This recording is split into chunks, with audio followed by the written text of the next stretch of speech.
Nós estamos no meio da visitação de Deus.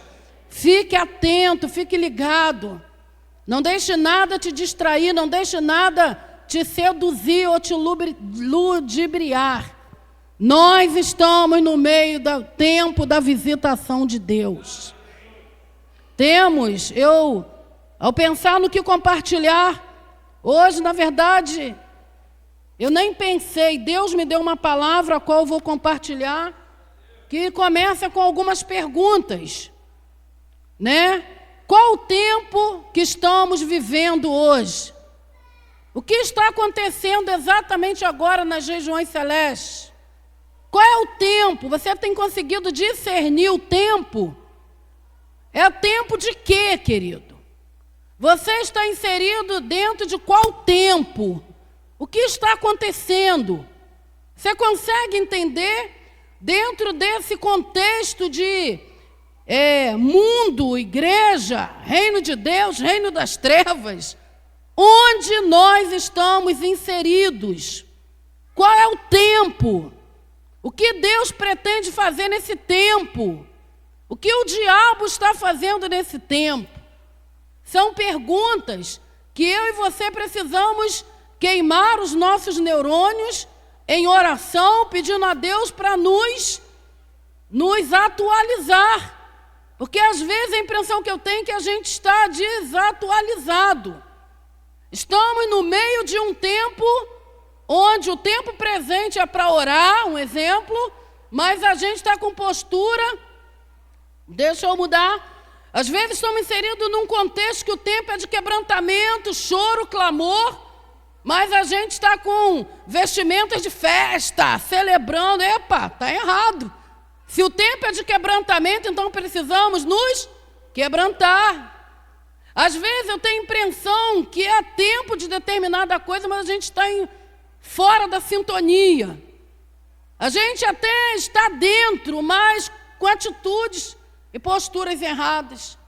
E eu volto a perguntar, você tem discernido o tempo? É tempo de quê? O que está acontecendo nesse tempo? O que Deus pretende fazer nesse tempo?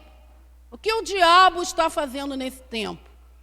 Porque o tempo que estamos vivendo hoje, ele nunca mais vai voltar, querido. É único. E se nós perdermos a oportunidade nesse tempo, pode ser que essas oportunidades nunca mais retornarão a nós e nós jamais tenhamos condição de sermos ou de fluirmos ou de alcançarmos aquilo que esse tempo nos propõe.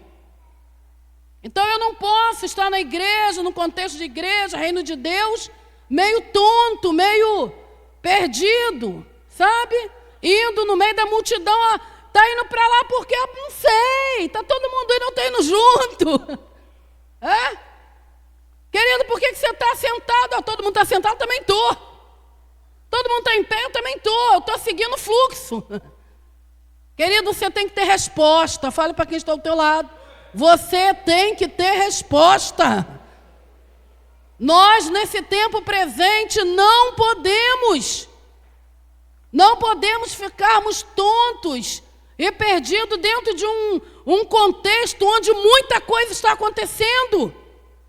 Nós estamos no meio, querido, no meio de processos que estão se desencadeando. Nós não podemos ficarmos anestesiados, adormecidos e tontos, abobados, sabe? Precisamos nos atualizar e nos posicionar dentro da proposta que esse tempo nos traz. Se formos olhar humanamente para o tempo presente, humanamente olhando, a gente vai dizer que é tempo de medo, insegurança, tempo de roubo, tempo em que o medo tem imperado. A impressão que temos em alguns aspectos é que os muros foram derrubados. Há uma insegurança, uma vulnerabilidade, parece que todo mundo está vulnerável. Parece que a qualquer hora a gente vai ser surpreendido. Humanamente falando, parece que é tempo das más notícias. Porque toda hora chega alguém para falar uma pior que a outra. Né? É uma hora que alguém foi degolado, é outra hora que o outro foi esquartejado, é a hora que um foi assaltado, o outro foi, enfim. Humanamente falando, e dentro de uma visão natural, a gente está inserido dentro de um tempo onde a malignidade do diabo tem se propagado. A coisa é desse tamanho, mas chega desse tamanho para alarmar. Podemos dizer que é o tempo da mentira, o tempo dos exageros, o tempo onde a malignidade do diabo está maximizada, aquilo está escancarado. É igual a caixa de o amplificador. Eu sem microfone eu consigo falar alto, mas com o microfone aumenta a minha potência. Parece que tem um microfone na boca daqueles que são portas-vozes das más notícias. Porque uma notícia aqui, parece que isso, sabe, põe-se um microfone com uma caixa bem amplificada e o negócio... É um tempo, queridos, que nós, como igreja, precisamos discernir. No meio desse tempo de más notícias, de muros parecem derrubados, no tempo em que os lares, os pais estão inseguros. Eu conheço uma pessoa que falou, não, eu tenho que ir para a igreja, porque meu filho está crescendo, e eu quero que ele cresça na igreja. Ou seja, o medo do filho se perder nesse mundo. Existem pessoas que estão vindo para a igreja, por quê? Por causa do medo, insegurança. Existem pessoas que estão se trancando dentro de casa sem coragem de sair, se saem, voltam correndo, pela insegurança de andar nas ruas. É um tempo, querido, humanamente falando, onde parece que o reino das trevas chegou, colocou o pé e falou, eu estou na área. Quem vai me encarar? Afronta. É um tempo de afronta, é um tempo de escárnio. É um tempo em que o temor, a busca, a seriedade e os corações voltados para Deus, eu digo, olhando para o lado de fora, querido. Onde as pessoas, elas têm assumido uma postura cada vez mais de desamor, maldade, perversidade. Mas no meio desse tempo todo, qual é o nosso lugar como igreja? Porque é nisso que eu quero me prender. Porque nós não somos porta-vozes de más notícias. Nós somos porta-vozes das boas novas. A salvação em Jesus. A linguagem da igreja é outra. Eu e você não podemos nos trancafiar entre quatro paredes e viver assombrados, intimidados, enfraquecidos, limitados, subjugados. Nós somos a luz do mundo, o sal da terra. Nós somos os embaixadores de Deus nesse mundo, nesse tempo presente. E se por um lado o diabo entrou em cena e estabeleceu o reino dele, nós vamos ter que nos levantar como igreja e dizer, Satanás, aquele que habita em nós é maior do que você. Ele te venceu na cruz do Calvário. A Bíblia diz, querido, em Apocalipse, que Jesus, quando ressuscitou, ele tomou da mão do diabo a chave do inferno e da morte. O diabo não tem nem poder de entrar na casa dele, que é o inferno, porque a chave está na mão de Jesus. E quem somos dentro desse contexto? Onde precisamos estar? Queridos, a única luz nesse mundo é a luz da igreja e ela não pode apagar. Você é a única luz, a única esperança para esse mundo perdido é a luz de Jesus que está em você. O único sabor que esse mundo pode experimentar é através do sal, que é a sua vida. Onde Jesus entrou e quer te usar para dar sabor àquilo que não tem sabor. O mundo jaz no maligno, mas a igreja está em Cristo Jesus. Nesse tempo, querido, de más notícias, nesse tempo tenebroso, nós precisamos ser voz profética do Senhor. Nós precisamos nos levantar com uma mensagem de salvação, com uma mensagem de esperança, com uma mensagem, queridos, onde os céus se movam. Nós não podemos tomar a forma do mundo e ter o mesmo linguajar do mundo, falar as mesmas coisas que todo mundo está falando. Porque Magé, porque é mais um, Magé não tem jeito, a situação está difícil, a coisa está brava. Queridos, em nome de Jesus, hoje eu me levanto como uma voz profética nessa igreja, para dizer que nós podemos mudar o quadro dessa cidade, se nos levantarmos como igreja de Cristo, se alinharmos o nosso coração com a palavra, e ao invés de sermos mais um porta-voz de más notícias, o Senhor nos levantará, sabe, como pregadores das boas novas, porque boas novas significa as boas notícias.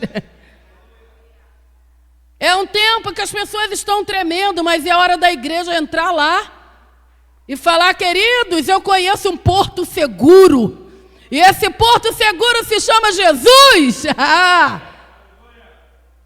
É hora, queridos, sabe qual é o nosso lugar nesse contexto todo, como igreja? É hora de prepararmos as redes, porque os peixes virão de montão. Enquanto há uma instabilidade, enquanto há medo, enquanto há insegurança nos corações, pessoas estão perdidas, sem saber para onde ir, aonde recorrer.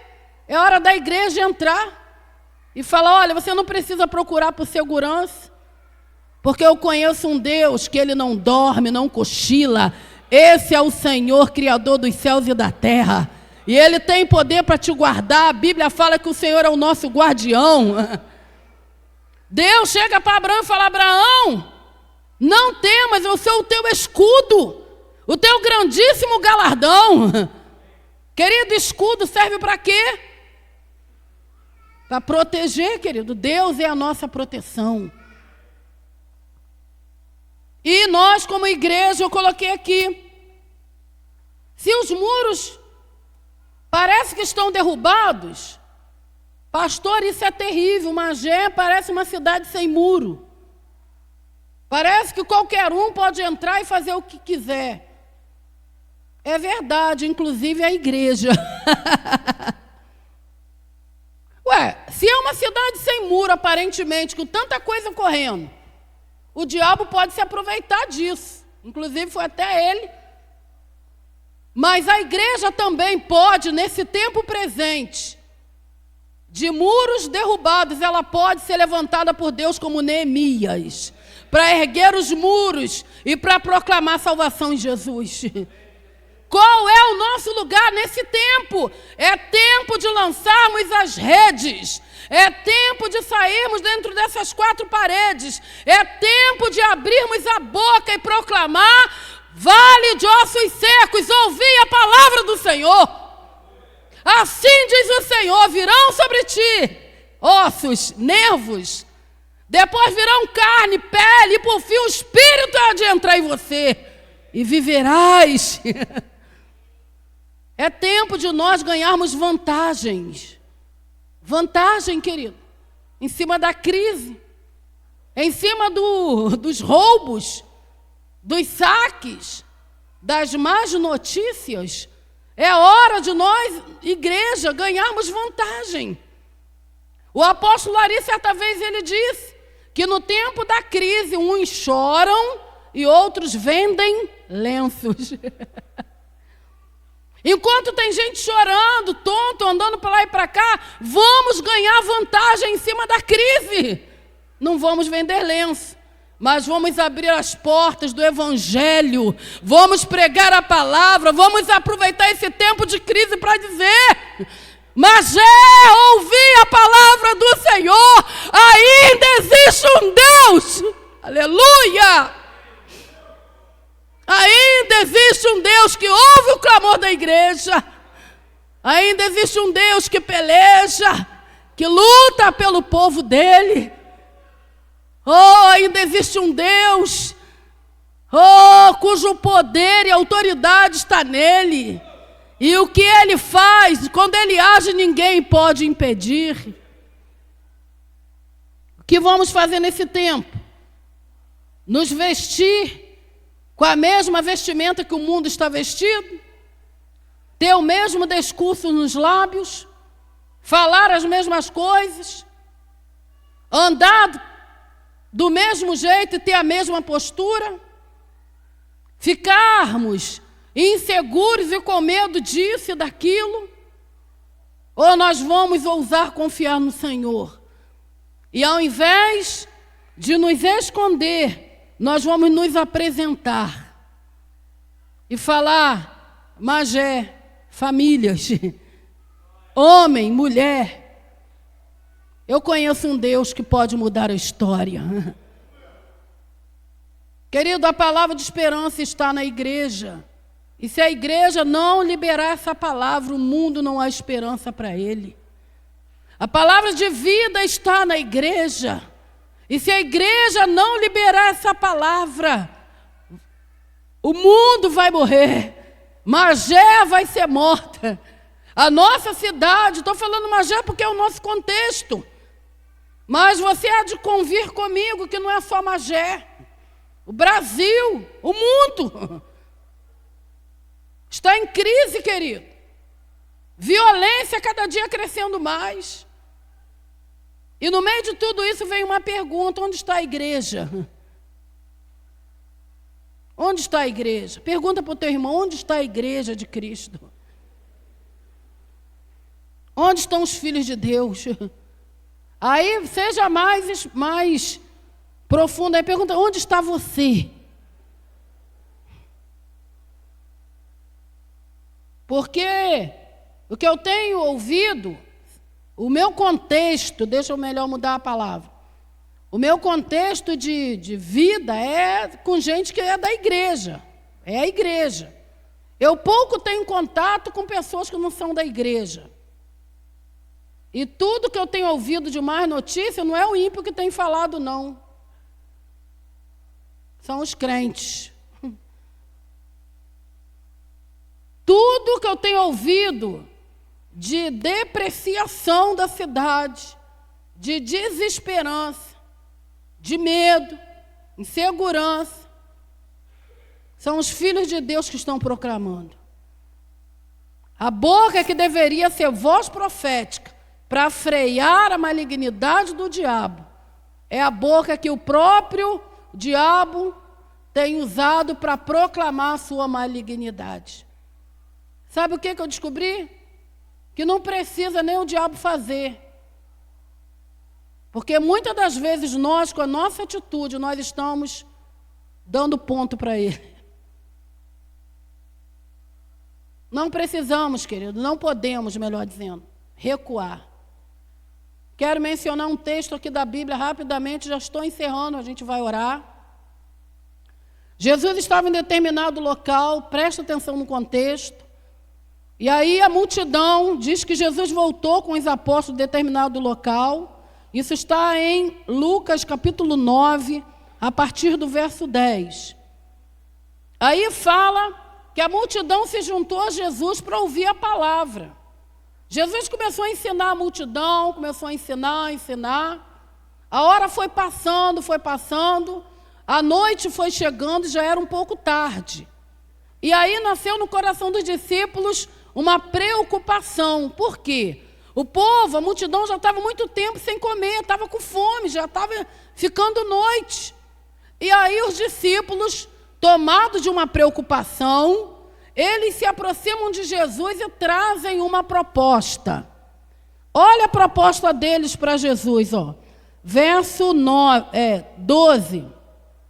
Ao fim da tarde, os 12 aproximaram-se dele e disseram: manda embora a multidão para que eles possam ir aos campos vizinhos e aos povoados e encontrem comida e pousada, porque aqui estamos em lugar deserto. Então, presta atenção aqui. Jesus estava com aquela multidão já há um tempo, conversando, ensinando, implantando a palavra neles. A hora foi passando, e aí a tardinha foi chegando, já estava tarde. E os discípulos ficaram preocupados com a multidão. Meu Deus, que sentimento bonito. E aí eles vão a Jesus e trazem uma proposta. A proposta foi a seguinte: manda embora a multidão, porque já é tarde, o lugar que a gente está é um lugar deserto. Manda ela embora para que elas vão aos povoados e aos campos e comprem comida e encontrem pousada. Aí Jesus vai responder algo que me sacode. Jesus responde assim, ó. O que Jesus respondeu aí, verso 13? Ele, porém, respondeu: dei-lhes vocês algo para comer. Eles trazem um problema, uma dificuldade, uma preocupação. A multidão está com fome, Jesus. O lugar é deserto. Manda a multidão embora, olha isso. Manda embora. Aí Jesus pega a pergunta ou a sugestão e joga para cima deles falando, nas entrelinhas: vocês estão preocupados porque a multidão está com fome e não tem o que comer? Dê vocês de comer a multidão. E aí, essa frase, querido, isso tem mexido comigo o dia inteiro. Deem vocês de comer a multidão. Muitas das vezes nós estamos agindo igual esses discípulos, achando que estamos bem posicionados, porque temos olhado para Deus e atribuído para Deus todo o trabalho. Senhor, é contigo. O que os discípulos estavam fazendo ou sugerindo para Jesus era a seguinte coisa: nós não podemos fazer nada, é contigo. Manda embora a multidão. E nas entrelinhas nós não temos o que dar para elas. O lugar não tem menor possibilidade para isso. Manda a multidão embora. Só que Jesus confronta aqueles homens falando: deem vocês de comer. Essa palavra, querido, é a mesma que ele fala para nós hoje. Às vezes estamos orando e querendo que Deus faça, ou até mesmo querendo despedir as pessoas, achando que não tem jeito, achando que a carência e a necessidade da pessoa está acima daquilo que podemos fazer e dar. Muitas das vezes estamos diante de Deus até mesmo, falando: Senhor, não tem jeito, faça o Senhor. Mas aí o que Deus faz? Deus pega essa situação e joga na nossa mão de novo, falando: como é que é?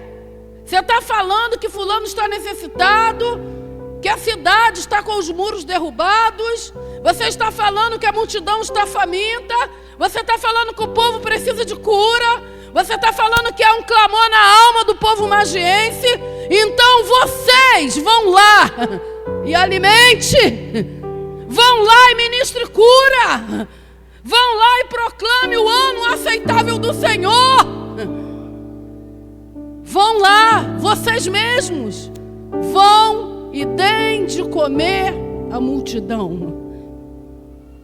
Aí a gente retruca, argumenta e justifica falando: quem sou eu? Como eu posso? Senhor, quem sou eu? Só que nós nos esquecemos, queridos, que nós somos representantes do céu na terra. Nós não somos daqui. Nós representamos o céu aqui, querido. Nós temos alimento para alimentar a multidão. Nós temos a esperança, nós temos a palavra de vida. Nós temos avivamento, nós temos cura, nós temos libertação.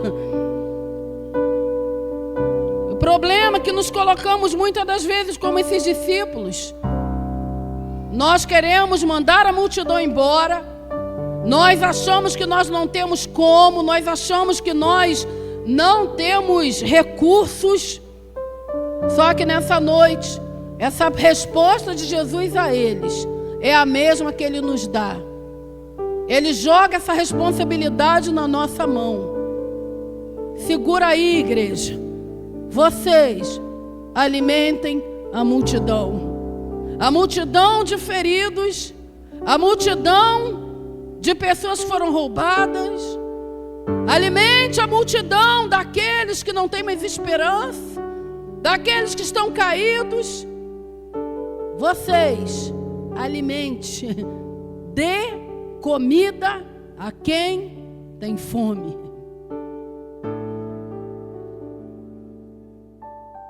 Feche os teus olhos nesse momento.